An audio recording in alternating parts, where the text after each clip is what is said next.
Antes da execução, ela pediu para ver Nossa Senhora. O que aconteceu chocou a todos. Era um pedido simples, quase infantil. Uma mulher condenada à morte pediu apenas segurar, por alguns minutos, uma pequena imagem da Virgem que pertenceu à família por gerações. Ninguém ali poderia imaginar que aqueles instantes mudariam o destino de muita gente e desencadeariam uma sequência de eventos que tocaria corações, abriria feridas e, de forma inesperada, traria justiça. Marta cresceu numa casa onde o rosário era tão presente quanto o cheiro do café pela manhã. Sua mãe, Dona Maria, carregava no peito uma medalha que havia pertencido à avó, um pequeno retábulo com a imagem de Nossa Senhora, com a pintura já gasta pelo tempo. Para mulheres daquela família, aquele medalhão era tanto lembrança quanto consolo, símbolo de quem protege nas horas difíceis, não um amuleto, mas um ponto de apoio para a oração em noites longas. A vida de Marta, entretanto, tomou rumos que a afastaram daquela paz doméstica. Envolvimentos e decisões erradas a colocaram numa encruzilhada. Houve uma acusação grave, um processo rápido e uma condenação que daqui para quem assistia de fora parecia irreversível. Amigos desapareceram, advogados tinham recursos limitados e a imprensa tratou o caso com a frieza de manchetes. Entre erros e acasos, provas que poderiam tê-la defendido não chegaram até o julgamento, ou foram consideradas insuficientes. Para Marta, que sempre soube do peso de suas escolhas, restou a dignidade de não perder a esperança. Enquanto isso, Dona Maria não desistiu. Todas as semanas, exceto nos feriados que a burocracia permitia, ela visitava a filha no presídio. Uma rotina de pequenas coisas, pão na sacola, roupas limpas e a medalha enrolada num papel. Havia dias em que a mãe apenas rezava com Marta em voz baixa, repetindo Ave-Marias e pedindo não por milagres espetaculares, mas por uma faísca de clareza, por alguma verdade que viesse à tona. O capelão da prisão, Padre Tomás, conhecia a família. Era um homem sereno, que acompanhava as visitas, e que nos meses que antecederam a data marcada para a execução se tornou a ponte entre Marta e o mundo exterior. Aquele pedido final nasceu da combinação daquilo que Marta carregava no peito e do que Dona Maria mantinha com firmeza. Se for possível, mãe, antes de tudo, só quero ver a Nossa Senhora. Deixe-me segurar a medalha. Havia na voz dela uma paz estranha, como quem aceita a própria história e deseja ao menos partir com uma lembrança que a ancorasse. O diretor da unidade prisional, o diretor Morrison, ouviu o pedido com o costumeiro pragmatismo. Regras, protocolos, autorizações, tudo foi consultado. No fim, por motivos que envolvem compaixão e também cautela institucional, a permissão foi concedida. Marta poderia ter consigo a medalha por alguns minutos na cela, na presença do capelão e de 2 guardas. O tempo que se permitiu para um último gesto de humanidade. Na noite anterior à execução, havia um silêncio pesado. O corredor do bloco parecia comprimir o ar. O som do relógio na sala de controle compunha um tic-tac que amplificava o coração de quem ali andava. Marta sentou-se na cama de metal, as mãos trêmulas envolvendo a medalha que vinha da mãe.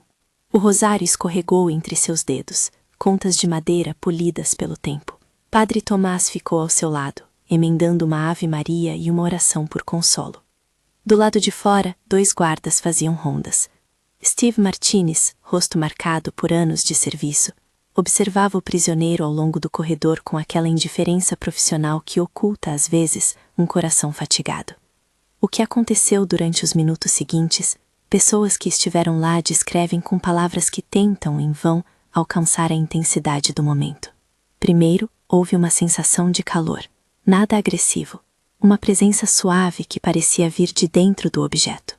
Marta segurou a medalha e sentiu um peso que não era de metal, mas de alívio. A pintura ali parecia ganhar contornos mais nítidos. Um brilho tênue começou a pulsar sobre a face da Virgem. Uma luz que não iluminava do jeito de lâmpada, mas que parecia preencher o espaço ao redor da mulher, como se cada fio de ar aceitasse um pouco daquela claridade. Padre Tomás contou depois que ajoelhou sem pensar. Os guardas, primeiro incrédulos, baixaram a guarda. Steve, homem de rotinas duras, sussurrou uma palavra que não era habitual. Senhora. referindo-se com reverência à imagem. O corredor inteiro respingou daquela calma estranha. O som que dominou foi o do rosário passando entre os dedos de Marta. Uma sequência de ave-marias murmuradas que, naquele pequeno presídio, soaram como um pedido coletivo de pausa. Ninguém ali afirmou ver algo profético nos termos de uma intervenção direta. A descrição que circulou entre testemunhas sempre manteve uma certa humildade. A medalha emanava uma luz que não feriu olhos, mas que convenceu. Foi uma experiência que tocou as emoções e expôs fragilidades. Foi como se a verdade ficasse mais perto, dizia Padre Tomás, como se viesse um desafio ao silêncio. O que mudou naquela madrugada, para além do assombro, foi a reação de um dos guardas que mais tarde se tornaria a chave para a virada. David Walsh era um agente veterano, conhecido por sua postura alinhadura. Naquele instante, porém, ele não entrou num estado contemplativo. Em vez disso, a experiência com a medalha trouxe à tona um peso que vinha sendo carregado há anos. Às vezes, as pequenas luzes da consciência demoram a chegar. Naquele corredor, a luz teve o efeito de um espelho. David ficou abrumado. Em vez de seguir o protocolo frio que ordenava o silêncio até o fim, ele saiu do seu posto ainda naquela madrugada e procurou o padre. A conversa entre eles foi curta, contida, mas decisiva. Padre, ele disse com a voz quebrada, eu não posso. Guardo uma mentira.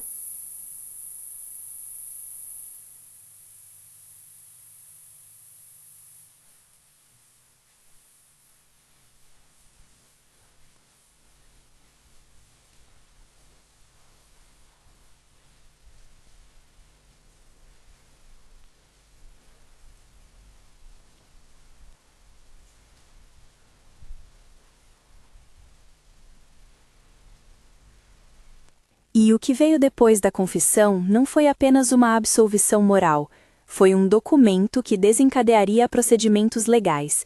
David admitiu que, em depoimento antigo, omitiu informações cruciais e aceitou pressionar testemunhas. Era a confissão de um compromisso com interesses que não eram apenas da justiça, mas de gente com poder suficiente para enterrar provas. A notícia da confissão percorreu corredores jurídicos. Intimados, promotores e defensores reabriram papéis. O que parecia um eco tardio de culpa tornou-se o alarme que suspendeu o processo. A execução foi paralisada, um ato administrativo que colocou um ponto de interrogação sobre todo o veredito. Não se tratou de um milagre jurídico automático. Decisões passaram por avaliações e a rotina legal foi respeitada. Mas sem a confissão daquele guarda, sem sua admissão de que havia mascarado a verdade, não haveria motivo para reverter, nem para investigar. A investigação que se seguiu não foi imediata nem simples. Promotores, advogados de defesa e órgãos de controle começaram a levantar documentos, ouvir antigos envolvidos, procurar registros que até então haviam sido considerados perdidos ou ignorados. Fitas que traziam depoimentos inconsistentes, anotações que indicavam encontros indevidos, testemunhas que agora, com reparos de consciência, trouxeram relatos que nunca foram ouvidos com o devido peso. Em algumas anotações, nomes de agentes que atuavam fora da rotina oficial apareceram. Em outras, houve menção a clientes e interesses que nada tinham a ver com a busca da verdade. Tudo isso resultou, com o tempo, meses que pareceram anos para Dona Maria, na decisão de abandonar as acusações contra Marta. O processo, que vinha se movendo com o peso da inevitabilidade, encontrou uma rachadura e, ao ser reexaminado, deixou claro que muito havia sido suprimido. Não foi um passe de mágica, foi o efeito de uma confissão que desarranjou uma engrenagem inteira. Quando Marta recebeu a notícia da suspensão e depois do arquivamento das acusações, o reencontro com a mãe foi de uma intensidade que palavras não conseguem medir. Ao sair pela porta da penitenciária, ela viu Dona Maria como se a visse pela primeira vez, frágil, velha pelo velo de tanto esperar, mas de pé. O abraço delas foi um acontecimento de cura pequena e profunda. Não houve celebração pública imediata.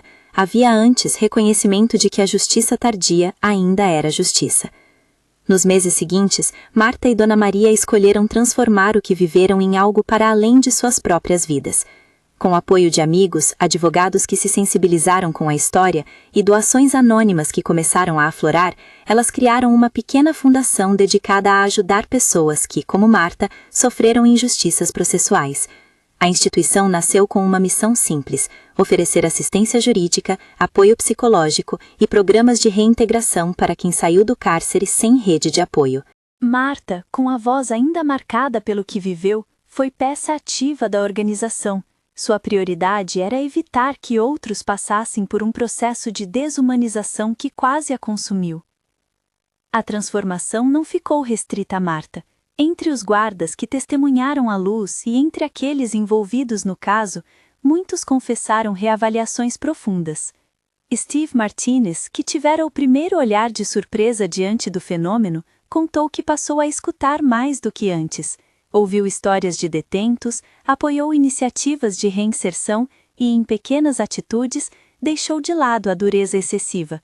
Padre Tomás continuou sendo capelão, agora com uma história que o tornava para alguns um rosto de consolo. Davy Walsh, que inicialmente fora a causa do dano, sofreu consequências e buscou pagar em vida pela reparação. Colaborou com as investigações, prestou depoimentos e adotou uma posição pública de responsabilização. Dona Maria viveu para ver a justiça ser reexaminada. Ela acompanhou o crescimento da fundação, participou de reuniões, abraçou outras mães cujo sofrimento ecoava ao dela. O fim daquela caminhada, porém, foi sereno. Dona Maria faleceu alguns anos depois, em casa, cercada por familiares. Antes de morrer, pediu que colocassem perto dela a velha medalha da família, a mesma que havia oferecido à filha na última noite. A passagem da mulher foi recebida com lágrimas e gratidão, não uma gratidão pela intervenção sobrenatural como fórmula, mas pela lembrança de que a fé pode ser motivo de coragem para persistir. Há sempre perguntas que acompanham relatos como este. Foi um milagre? Foi apenas coincidência? Foi efeito psicológico coletivo diante de um objeto carregado de significado? Ninguém ali, nem a própria Marta, fez declarações absolutas. Padre Tomás disse com humildade: "Não cabe a mim definir o que cada um viu. Posso apenas confirmar que aquela luz mudou algo em nós. Meus olhos não presenciaram um espetáculo, presenciei um chamamento à verdade." Especialistas chamados a falar sobre o fenômeno optaram por dizer que não havia explicação imediata clara. A expressão usada no relatório foi essa: sem explicação imediata. E mais importante, enfatizaram que o que ocorreu trouxe consequências humanas concretas. O ponto essencial dessa história não está em provar ou refutar a manifestação luminosa, está antes em reconhecer que um objeto de devoção pode agir como catalisador, é um meio, não um fim. A medalha não julgou nem interveio juridicamente. Foi um ponto de encontro de memórias, de arrependimentos e de comissões de consciência que finalmente encontraram coragem para falar. A Virgem, na tradição católica, é entendida como intercessora, refúgio dos aflitos. Aqui, aqueles que tomaram sua imagem como símbolo foram tocados de maneiras diferentes. Para uns foi consolo, para outros foi vergonhoso espelho. A vida de Marta depois da libertação não foi uma narrativa de sucesso instantâneo. Houve dificuldades para reconstruir laços, buscar emprego, aceitar olhares mingados entre curiosidade e julgamento. Mas houve também uma determinação: orientar quem vinha atrás, articular redes de apoio, transformar fragilidade em serviço. A fundação que ela ajudou a criar tornou-se, com o tempo, uma referência local para casos de revisão de processos e para suporte a egressos do sistema prisional. A presença de Marta na direção trouxe credibilidade, não só pela história que viveu, mas pelo trabalho que empreendeu. Algumas pessoas, ao ouvir este relato, perguntam o que aprender. Talvez o primeiro aprendizado esteja na pequena coragem de uma mãe que nunca desistiu. Talvez esteja na força de quem no último minuto pede um consolo simples. Talvez esteja na capacidade humana de admitir erros, e essa admissão, quando feita publicamente, pode mudar rumos. A história é sobretudo uma lembrança de que fé e verdade podem agir juntas. A fé não substitui a investigação, e a investigação não cancela a experiência espiritual de quem a viveu. Se esta história tocou você de algum modo, deixe nos comentários. De que cidade você está assistindo? Você já teve alguma experiência que não conseguiu explicar? Compartilhe.